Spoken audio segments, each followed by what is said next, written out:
अस्सलाम वालेकुम दोस्तों, मेरा नाम शौकत इकबाल साजिद ते तुसी वेख रहे हो मेरा रेवन्यू लाज विद शौकत इकबाल साजिद चैनल। ते अज की गल जी असी दस रहे हैं वो है खसरा गिरदावरी। अच्छा, खसरा गिरदावरी महकमा माल दे एक अहम रिकार्ड है जोड़े कब्जे नूं शो करेंदा मलकीयत जमाबंदी तो बाद जी किताब तैयार की पटवारी दे रिकार्ड वो खसरा गिरदावरी। ते खसरा गिरदावरी की लिखिया वहिंदा वो बारे तो दसेने।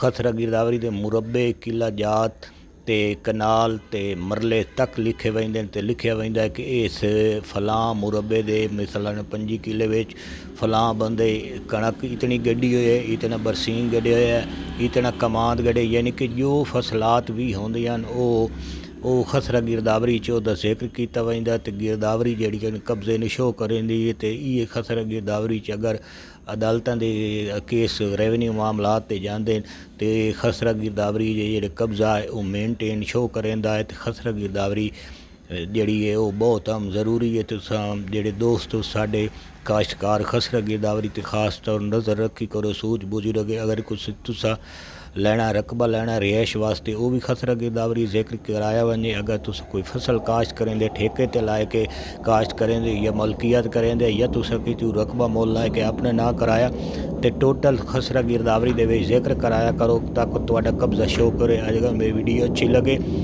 तो मेरे चैनल सबसक्राइब करन दे नाल बैल आई बटन दबाओ तो दोस्तों ने दसो ताकि तुहानू महकमा माल दे मुतलक नित नई वीडियो मिलती रहे। अज की वीडियो इतनी काफ़ी ते अस्सलाम।